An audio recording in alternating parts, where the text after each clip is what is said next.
change will not come overnight. It's going to take an investment over a long period of time. I see more hands going up each time I look at the audience. I have limited time, but I will take a few more questions, maybe 2, 3 more questions. Okay, the gentleman in the 4th row there. Yes, you please. Yeah, go ahead.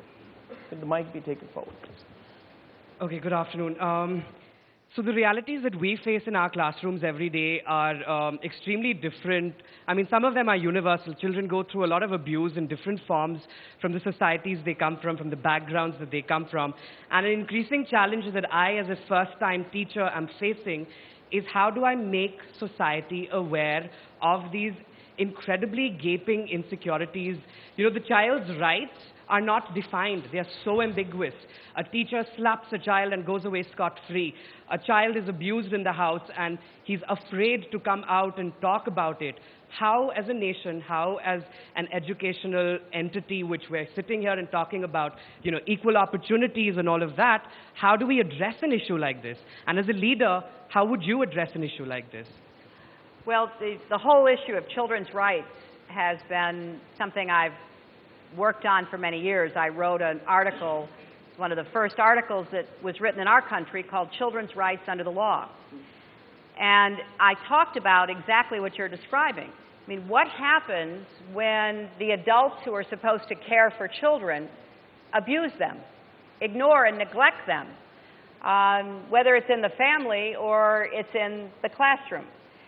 And how you balance parental rights with children's rights, because obviously adults need to take responsibility and they need to have authority over children, but if they abuse it, who steps in?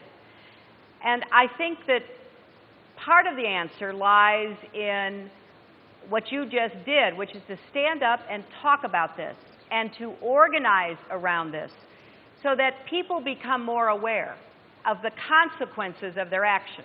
You know, many people, particularly parents, just don't know any better. I mean, that's the way they were raised and the way their parents were raised, and, you know, corporal punishment of the most severe kind, discrimination between boy and girl children. I mean, that's just how people were raised.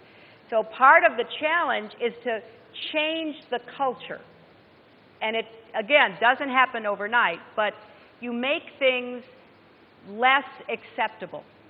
And having a movement around the rights of children as defined appropriately within Indian society is one that I think will come from a lot of the work that is being done now, because you are seeing it, more and more people will see it, and it will begin to take on a reality for the society. So there is no perfect answer, and we certainly still have child abuse and we have all kinds of other problems, but it's no longer acceptable. When I first started working on child abuse after I was in law school, we had just recognized child abuse as a serious problem, and this was probably 1973.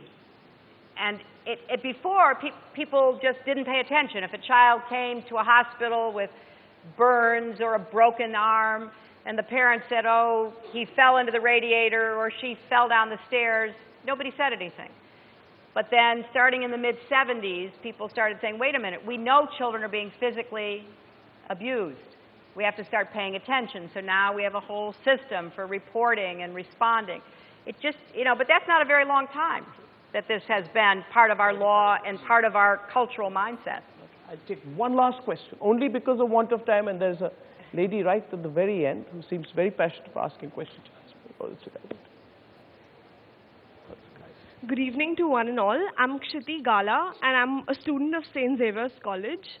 I'm extremely glad that my college gave me this opportunity. I'm not a part of any of these organizations, but I stay at Sion, which is very close to Dharavi, which is like a huge slum. I tried teaching like a group of 5 children, just like a school under a tree, without much of infrastructure. But a huge problem that I faced was that the parents wouldn't allow them to come. After like 1 or 2 days, they would be like, no, but they need to go. They wouldn't say for begging, but I did understand, or they needed to go to sell products in the train.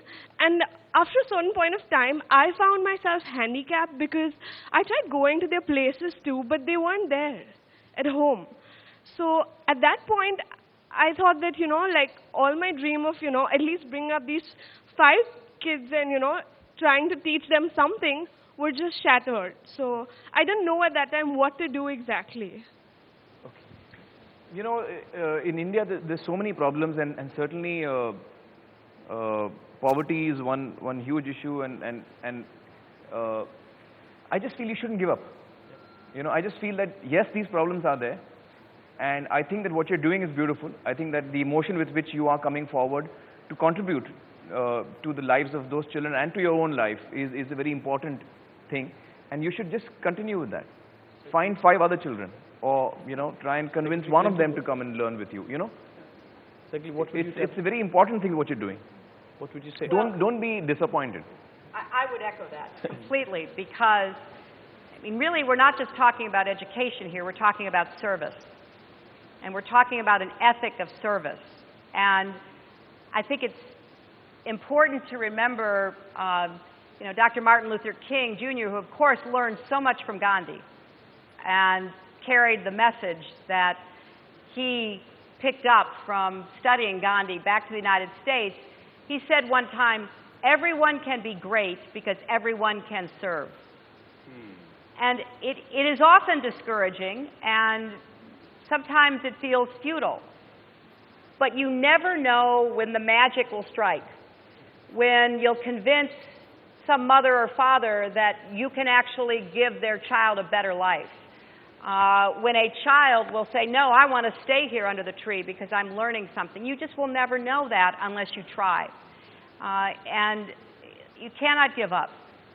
You clearly have the heart for it, which did come through so passionately. So you just have to keep working at it and be smart about trying to find the situations that will enable you to help children who can benefit from your intervention. We have a program in the United States called Big Brothers, Big Sisters.